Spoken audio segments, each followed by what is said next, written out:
Hello and welcome to the course on Indian polity. In the previous video, we have discussed Article 19, 20, 21, and 21A. Under Article 19, we have discussed the six fundamental rights to freedom. Uh, Under various Article 19, Clause 1, Subclause A to 19, Clause 1, Subclause G, and we have seen variable restrictions imposed or associated with each rights discussed under Article 19, Clause 2 up to Article 19, Clause 6. We will be touching upon Article 20 once again in this lecture. In Article 21, we have seen the right to life and personal liberty, and we have understood the difference between the procedure established by the law and due process of the law. Wherein we have discussed that the Maneka Gandhi versus Union of India case, in which we have discussed the procedure established by law incorporate the characteristics of the due process of the law. Today, when we start discussion on Article 22, let me at the beginning mention this that Article 22 is an extension, you can say, to Article 20 and 21, wherein Article 20 Clause 1 says that no ex post facto will be applicable. That is, no person shall be found guilty of a crime that he has committed yesterday in a law that is enforced today. Article 20, Clause 2 says that no double jeopardy is allowed. That is, no person should be punished twice for the offense, same offense. And under Article 20, Clause 3, we have discussed that self incrimination is prohibited. That is, nobody shall be forced to give evidence against himself or record a statement or give confession against himself. And we have discussed the case Nandini Satyapati versus Pierre Eldani in 1928, wherein we have seen that if a person accused of any crime shall not be forced to give any statement or answer any question which will expose him to the crime. So, Article 20 gives rights to the person who is accused of crime. Article 21 says that everybody is free of his personal liberty. Article 22, that we are going to discuss today, says that if any person whose personal liberty is restricted, and that is possible if you followed the procedure established by the law. And in that case, if your liberty is restricted or you are detained or you are arrested for any crime, then what are the fundamental rights granted to you? That is, with respect to the criminal or a person being found guilty of a crime, there are rights to assigned to him under Article 20, Clause 1, 2, 3, and then further under Article 22, under various clauses, basically categorized into two parts. So let us proceed further and discuss Article 22. So before we go into the Article 22, let us understand the architecture at the outset. That is, Article 22 is basically grouped into two major parts.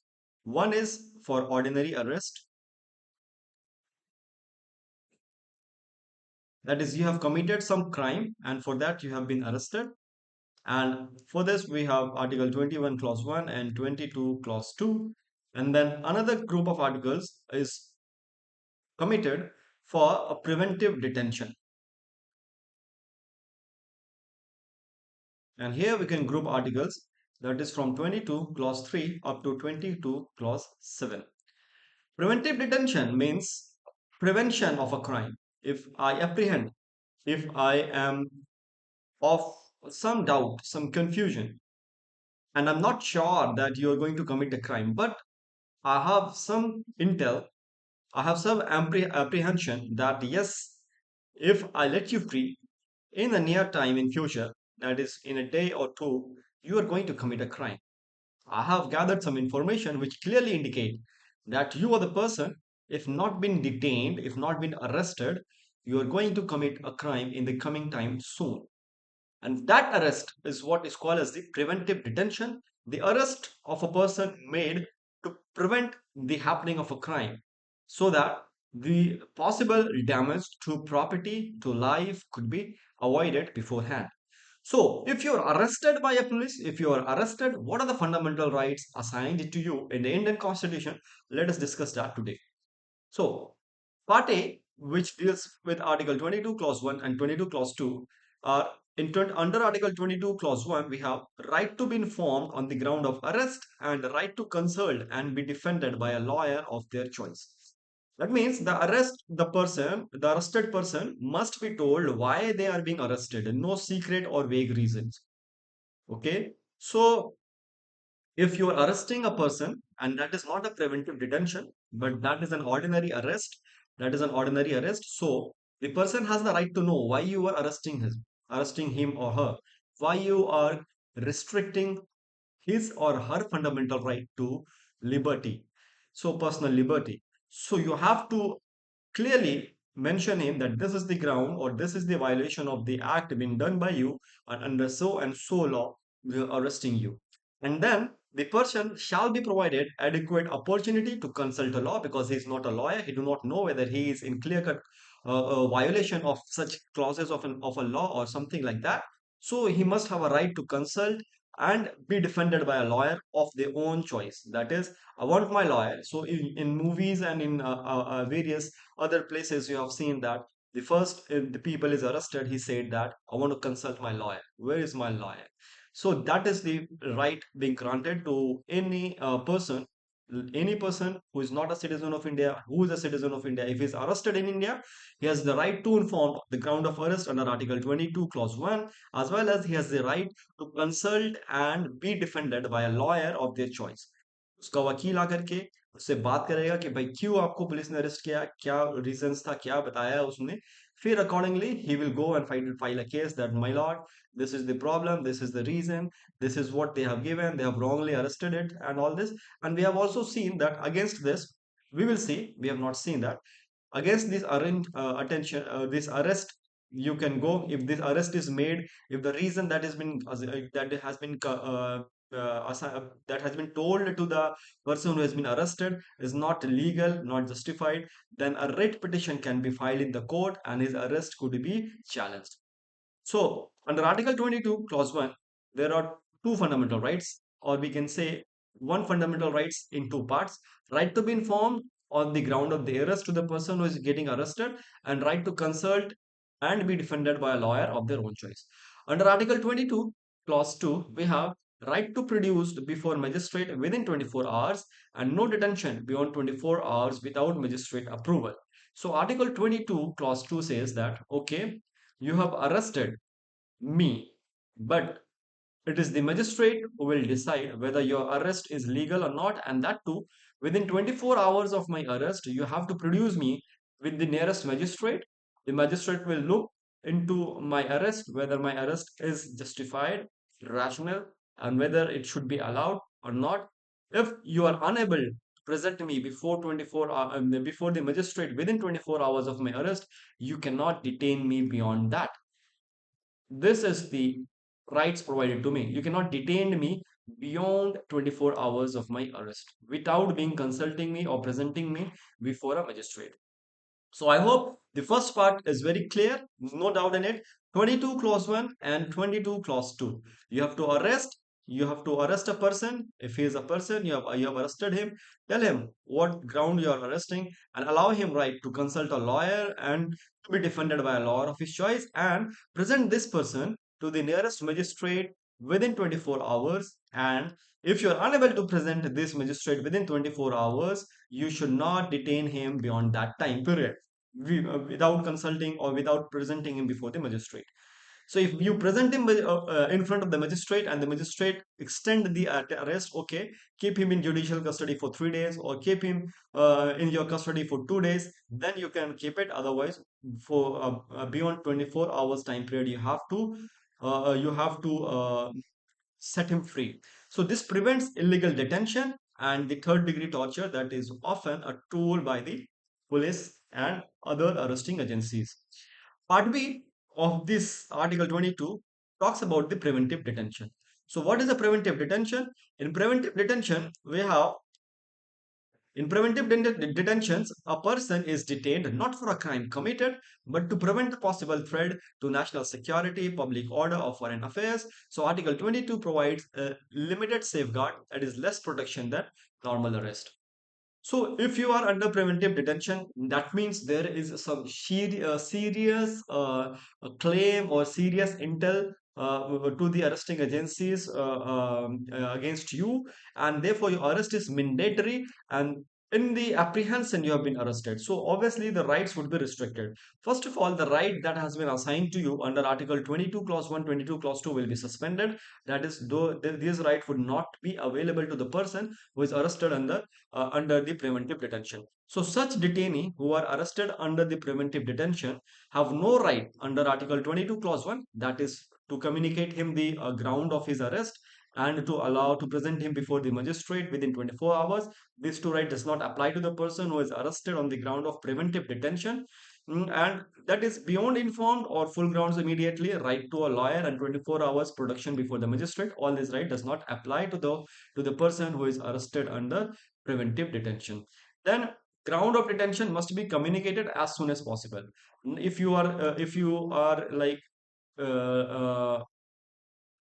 under 22 clause 1, you have to immediately inform the person in case of a normal arrest what is their ground for arrest. But under 22 clause 5 in preventive detention, it is not necessary to communicate at that point because we are fair that if I communicate this information at this point of time, that could happen, that could jeopardize, that could put in danger, or that could risk the national security or public order. So you have the authority to not to communicate the order of arrest or detention to the person arrested on the preventive detention, but you should make sure that you should communicate this reason of detention as soon as possible. Okay? But the government can withhold facts if it is against the public interest. Then you have right to representation. That is Article 22, Clause 5. That is, if I am being arrested under preventive detention, then I have the right to representation. That is, I should be presented before the detaining authority. That should I should communicate, sir, that there is a confusion. I'm not being involved in all this thing. So I should be given a right to. I should be given an opportunity to represent myself before the detaining authority, and that right is granted under Article 22, Clause 5. Then there should be advisory board to review. Now, if you detain a person, for how long you are going to detain him? For how long? So it depends. See, why I'm saying it depends because the maximum detention cannot exceed 3 months. You can detain a person under preventive detention for a period of 3 months. Okay. Now, after 3 months, you have to present him before an advisory board.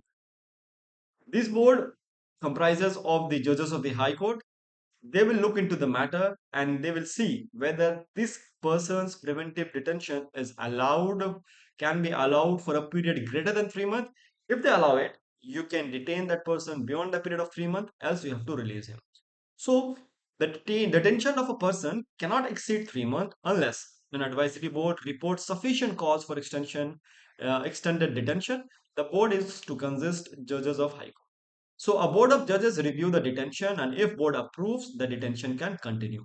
But in normal circumstances, what is the maximum month or maximum period up to which a person can be detained under preventive detention? That is 3 months.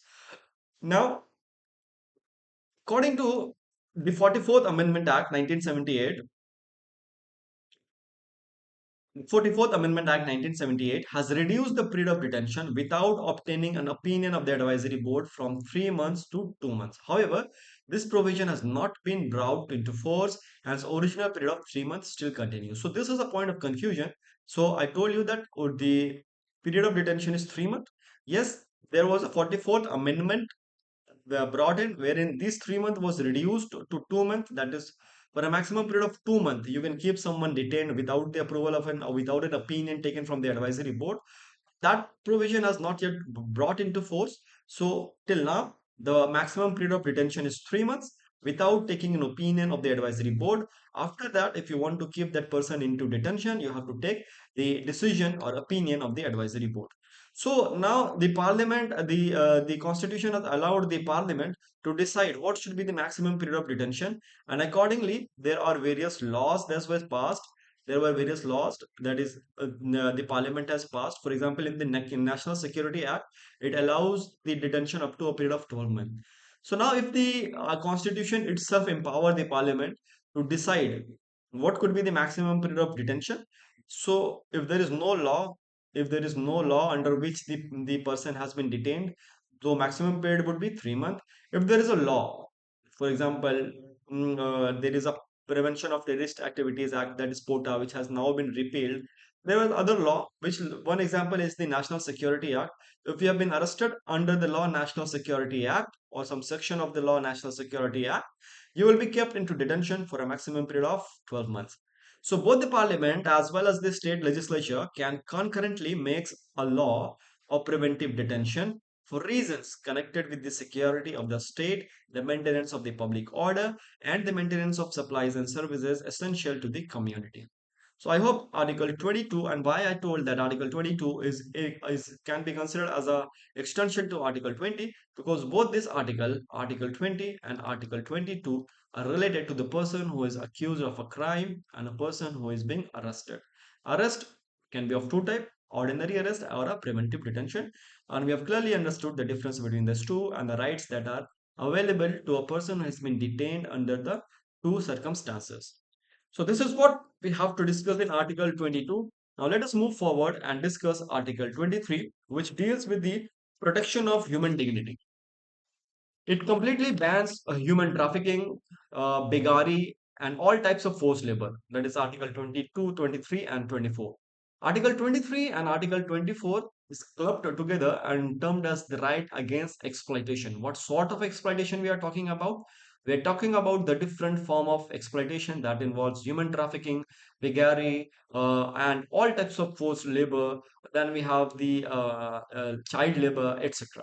So specifically, if to talk about Article 23, it talks about human trafficking, bigamy, and all types of forced labor. The article applies to every citizen and non-citizen, that is for all persons, and makes such exploitation a punishable offense. However, the state may require compulsory services for public purpose but without discrimination. In simple terms, Article 23 ensures that no person in India can be exploited or forced to work against their will. So Article 23 and 24, when we club together, can be considered as the rights that has been granted to every citizen as well as non-citizen against exploitation. So what does Article 23 says? Article 23 says it protects individual from all forms of exploitation. What forms of exploitation does Article 23 talks about? Number one, human trafficking. Number two, beggary, that is forced labor without payment. And number three, other forms of forced labor, whether for private individuals or the state. The article is applicable to citizen and non-citizen, making it universal protection. So three type of exploitation Articles 23 cover. Three types of exploitation. Number one is human trafficking. Number two is beggary, that is a forced labor without payment. And number three is other form of or any other form of the forced labor. So what are thing that has been considered as forbidden? That is buying, selling, transporting, or recruiting human beings for exploitation. That is under the human trafficking we are talking about. For beggary or forced labor, we have forcing someone to work without proper wage or without consent. This is what we can say are the different forms of human trafficking. That is, in human trafficking, basically involved of what? Buying and selling or transporting of the humans for exploitation. That is, you are sexually exploiting them, or you are manually using their labor, or you are selling them as a slave. All these are a form of the human exploitation, and therefore buying or selling or transporting or recruiting human beings for exploitation is prohibited because it protects the individual from human trafficking. Also, forcing someone to work without proper wage or without consent comes under the form of beggary or forced labor, which is also prohibited as it is protects the individual against such form of exploitation. So there are some exceptions. What are the exception? The exception is that the state can impose compulsory services for public purpose. Example, for military service, jury duty, but it cannot discriminate based on the religion, race, caste, class, or any other ground.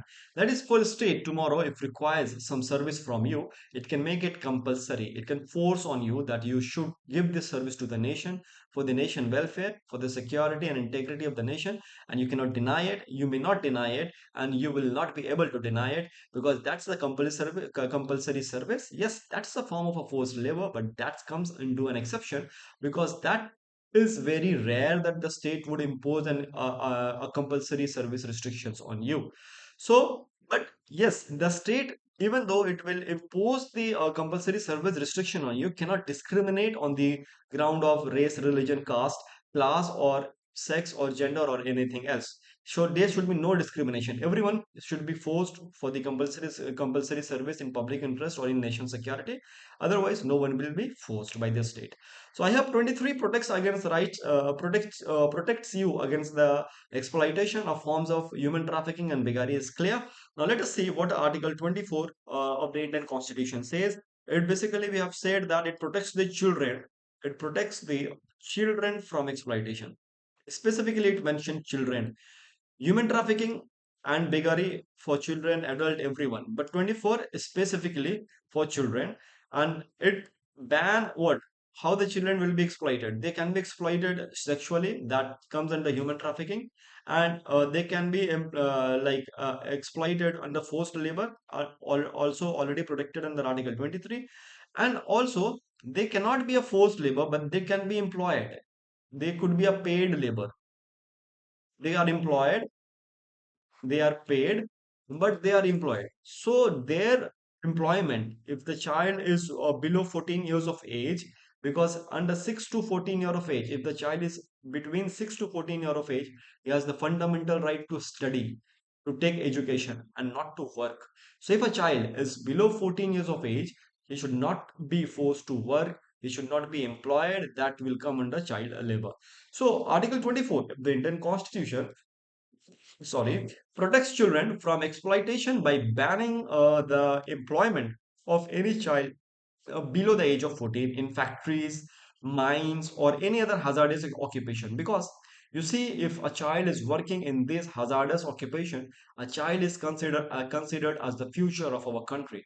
If by working in factories, mines, or chemical plants, or any other hazardous occupation, he loses his eyes or he burns his hand, then what could be the future of the Indian nation? In order to protect the nation, the future of the Indian nation, the grooming the grooming adolescent, the children should be provided education. And that is why the fundamental right says that if your child is between 6 to 14 years of age, it is the responsibility of the state to provide them education, that we have seen under Article 21A. So the purpose of Article 24 here is to safeguard their health, ensure their education, and prevent child labor in dangerous environment. Article 24 works together with the laws like Child Labor Act to guarantee that every children has a safe and healthy childhood. So let us read the Article 24, which says that protects the children from economic exploitation. It states that no children below the age of 14 years shall be employed in any factory, mine, or any other hazardous employment. So restriction is only on the hazardous employment. It can be a chemical factory, it could be mines, or any other hazardous employment. So applies to all the children who are below 14 years of age. Prohibits work in where factories, in mines, and hazardous occupations such as handling chemicals, explosives, construction work, etc. Objective is to ensure health, safety, and right to education of the children. So non-hazardous work, that is family enterprise or schools, may be allowed under regular condition. And this is allowed as per the Child Labor Prohibition and Regulation Act 1986 and amended in 2016. So it complements Article 21A that we have already talked, that if a children is below 14 year of age, he should be sent to school and not for work. Yes, if there is compulsion in the family that he has to work, allow him to work after he completes his school. And that should be also under the regulated condition. The condition in which the child is employed, it may be a family business or a family enterprise or anywhere safe, which is non-hazardous environment, that should be regulated. And regulation is done by the law that is known as the Child Labor Prohibition, that is Child Labor Prohibition and Regulation Act 1986, which is amended in 2016. I hope that makes Article 23 and 24 very, very clear. What kinds of exploitation is protected against Article 23, human trafficking and forced labor and its various forms. And Article 24 prohibits child labor in not all the industries, in the hazardous industries, factories, and mines, and allows employment of the child if there is very compulsion in family enterprises or schools, but that should be regulated under the Child Labor Protection and Regulation Act of 1986, and which was lastly amended in 2016. So this is the article number 23 and 24. Now let us move forward and discuss article number 25, 26, 27, and 28, which talks about the right to freedom of religion. So right to freedom of religion, very hot and debated articles on the under the part third of the Indian Constitution. So which grants you obviously multiple independency with respect to your religion. That is, you have the authority, or you have the fundamental right to follow whatever religion, or may not follow any religion at all. That is your choice.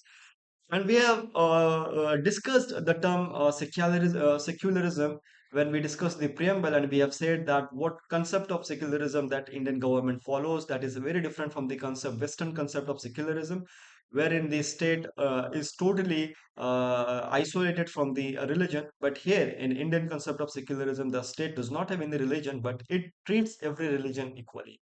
So Article 25 to 28 of the Indian Constitution protect our fundamental right to a religious freedom.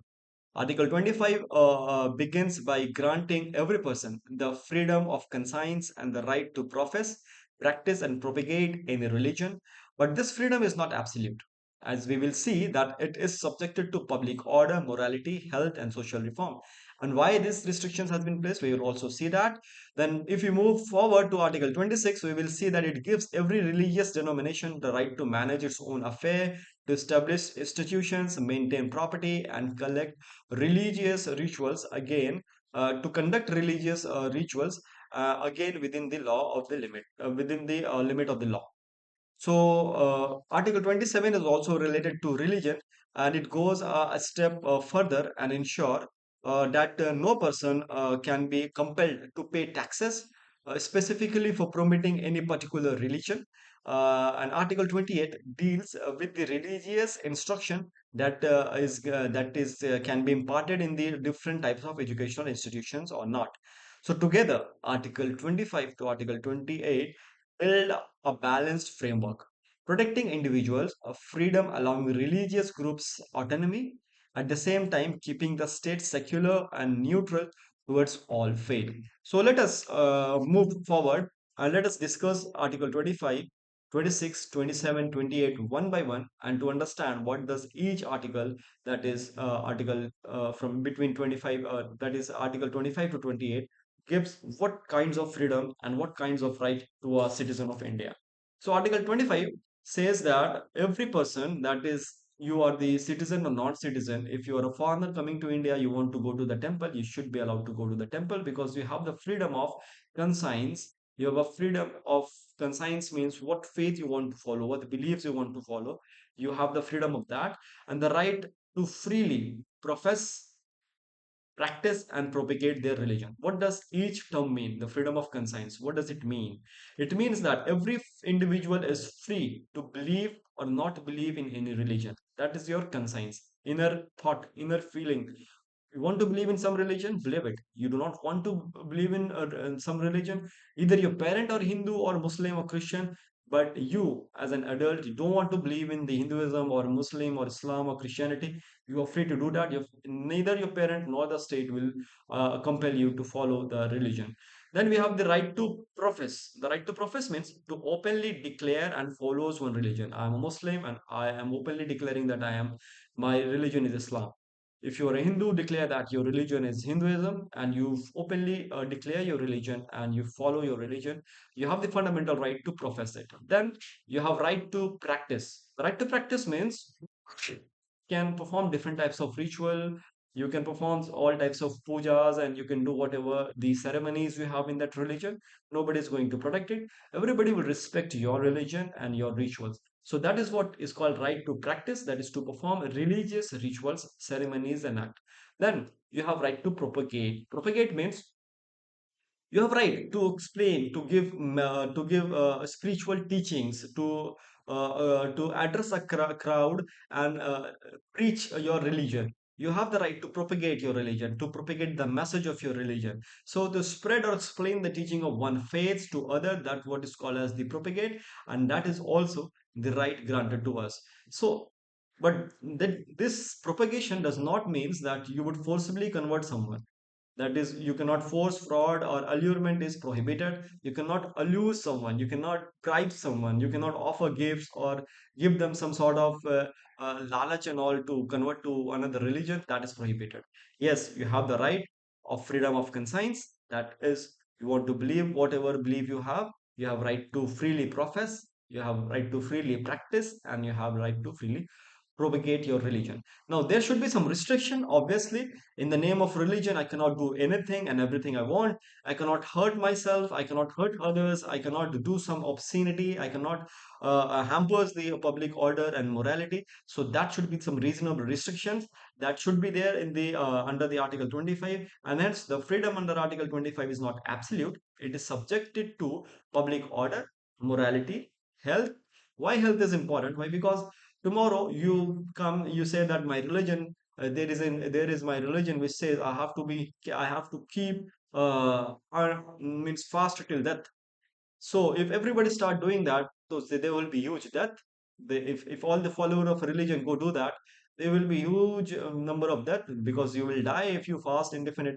So that is why health is also a condition. And then we have seen that the government has regulated so many things in religion also. We have seen the triple talaq. We have seen allowing the women and other castes to go to the temple. So the state come in between and can restrict that. Yes, indefinite fast to death is restricted, and that state can do. So the freedom under Article 25 is not absolute. You should remember it is subject to public order, morality, health, and other fundamental rights. The state power to regulate secular activities related to religion, example, temples management, preventing animal cruelty, social reforms.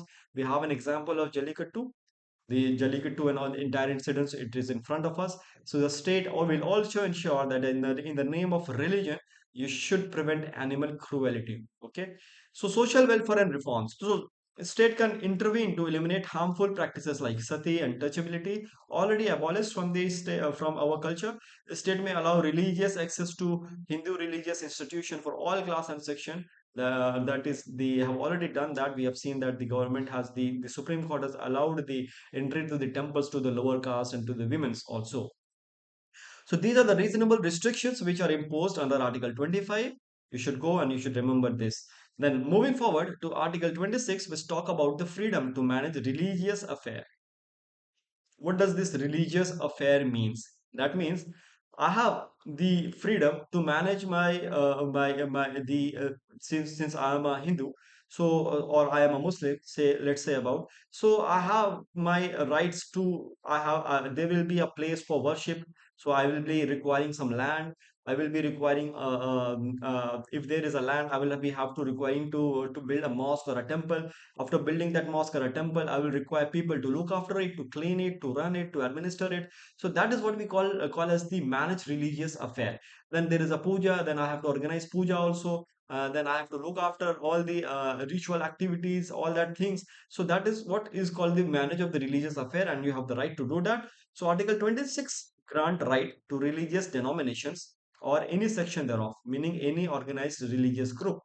It protects their autonomy in managing religious affairs. So a religious denomination has the right to what kind of right under managing the religious affair, what affairs it could manage to establish and maintain institution for religious and charitable purpose. As I have already explained that I have the right to own a land, then I can build.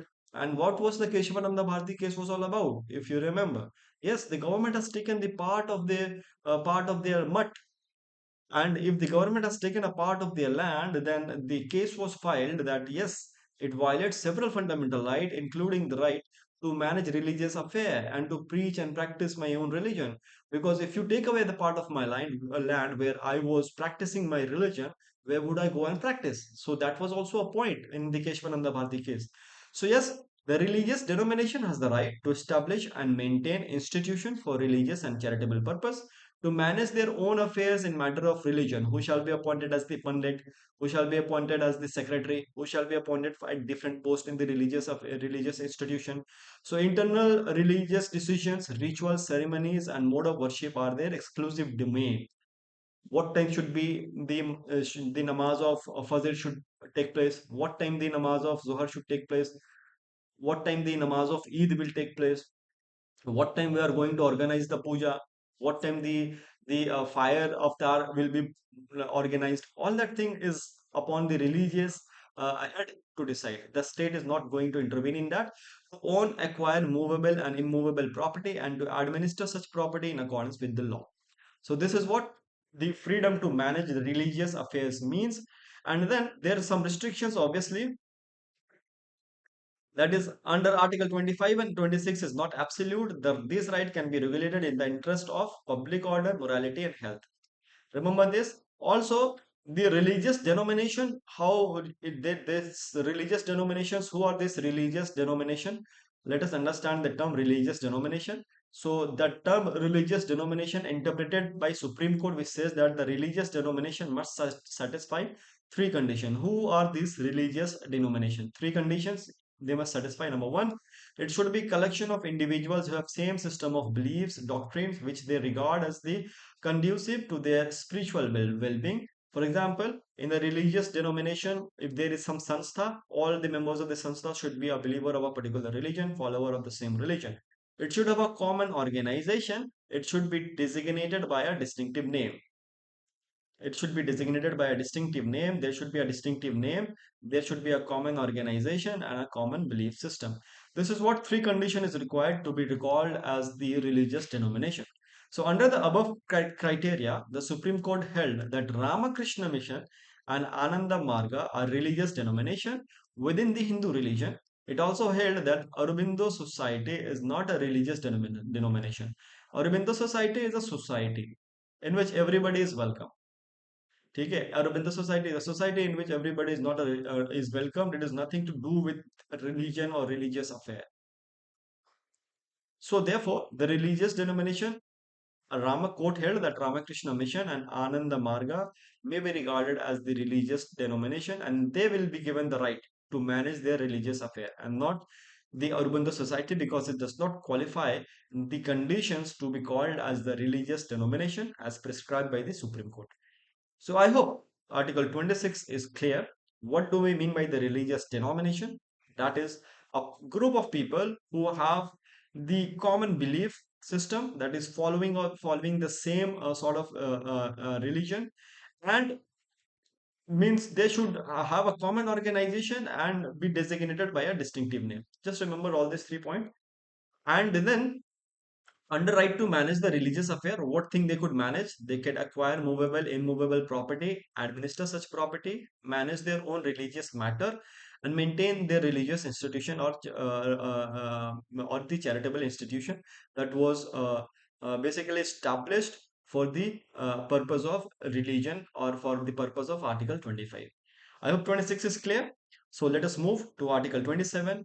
Under Article 27, it talks about the freedom from taxation for promotion of a particular religion. Now see, state cannot the state cannot collect tax from people, cannot collect tax from the people, and the proceed of the tax means jitna ye paisa jama hua hai, the proceed, it cannot use for the welfare or for the promotion of a particular religion. The state do not have a religion, so it cannot favor any particular religion.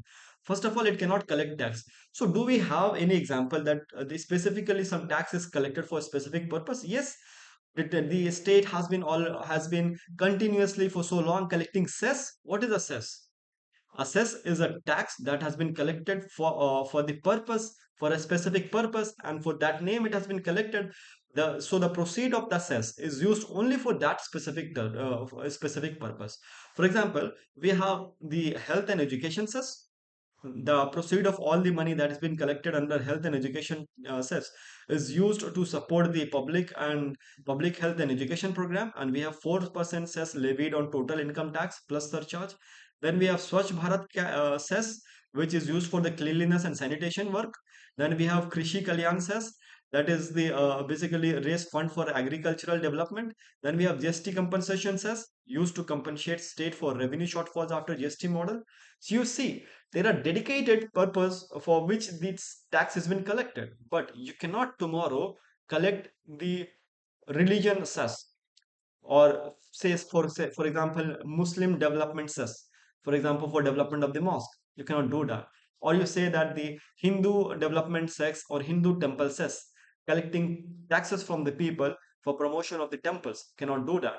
So article 27 ensure that no person can be compelled to pay any taxes. You collect chanda, that is not done by the state. Chanda is being taken by the normal public, and that is also you are not compelled to pay the chanda. It is voluntarily. You want to contribute for Ganpati Puja or Durga Puja or whatever puja for Eid or somewhere some Eid Miladun Nabi, whatever so you call, that is not a tax been collected by the state. That is the common, you can say the religious denomination do that, and that you have to give or not give out of your free will. Not no compulsion is there.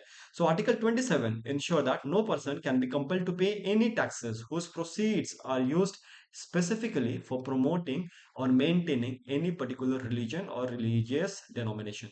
What is the key idea? That the state must remain secular. It should not follow in the religion. The state do not have a religion of its own. So the public money collected through taxes cannot be used to support or favor any specific religion. Very clear. I think there should not be any doubt in it. Okay. So what are allowed under Article 27? The government can spend the tax money on public welfare activities. You can build, as we see that we have Swachh Bharat says, health and education says, you can do that. And if they directly benefit the religious institution, that is allowed. For example, you are building a road.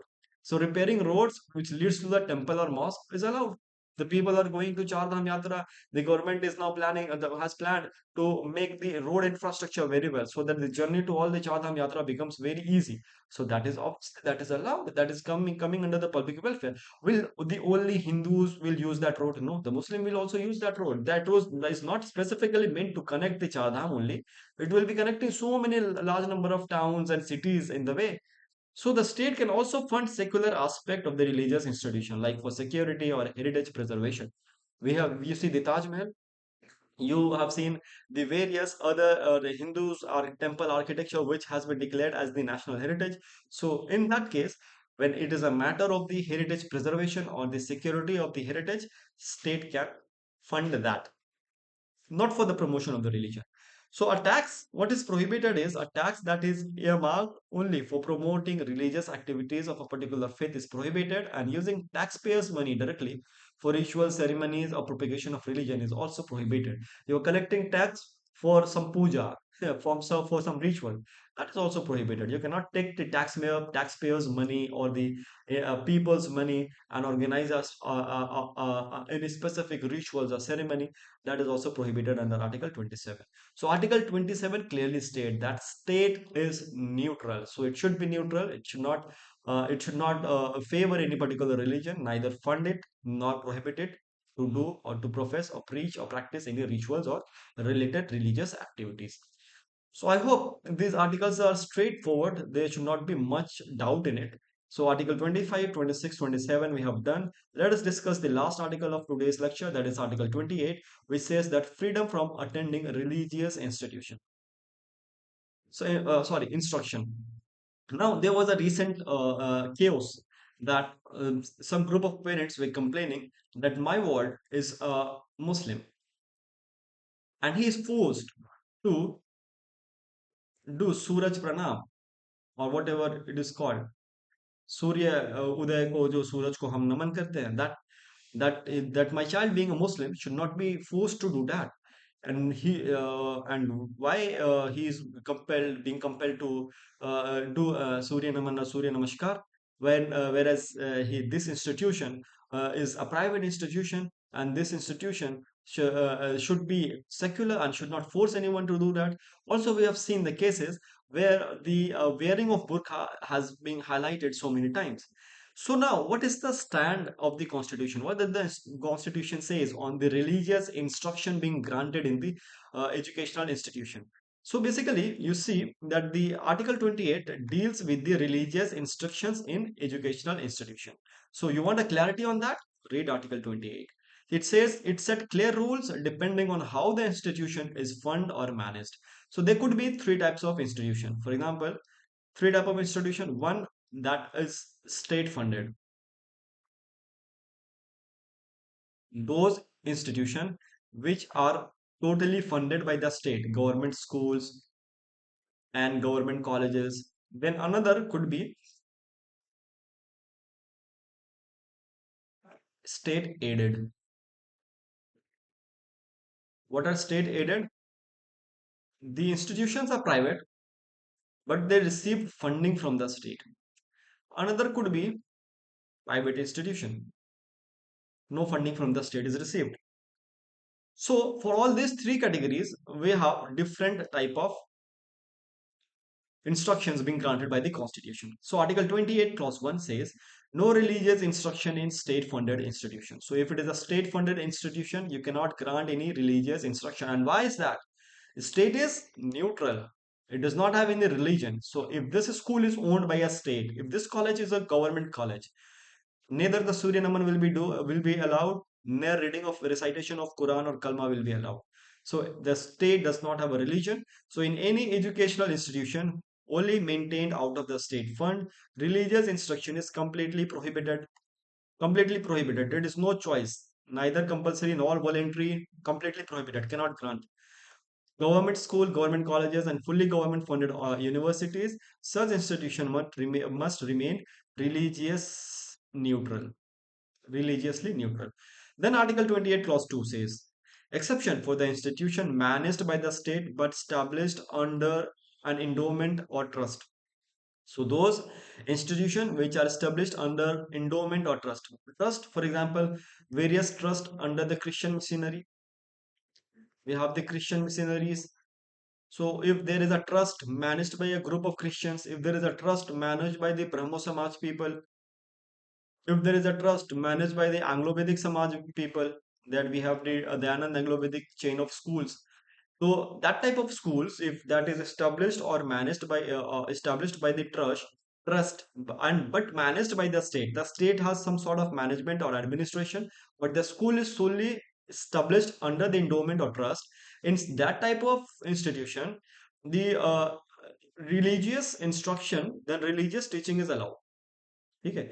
If an institution is administered by the state but was founded under the trust or endowment that requires religious instruction, then religious teaching is allowed. For example, a college founded by a religious trust but later taken over by for administration by government in that case. For example, obviously, there are some dedicated schools which are established by the group of Christians for obviously, and the purpose somewhere behind was the preaching of, in spite of the modern education, preaching of Christianity as well. So if you go to the Anglo-Vedic stream of schools, the somewhere at the back there was the concept of mixing the modern education with the Vedic education. So if that type of school, which the primary foundation of the school is based on providing modern education plus the core of the belief system, that is, if it is an Anglo-Vedic, so Vedic education should be provided. Under Christian missionaries, Christians teaching would be provided. So in that type of institution which has been established under the endowment or trust, whose very basic foundation was for the purpose of modernizing the teaching, but mixing it with the core foundation, core belief system. So in that case, yes, religious teaching is allowed because the very foundation of the school has been laid for teaching of the very belief of the very religious belief in the modernized way. So in that type of school, you have an exception, you can allow the religious teaching. Next come the third category, in which the religious institution which is received the state which receive the funding from the state partly, maybe a private school, maybe not be a private school, but if you are receiving the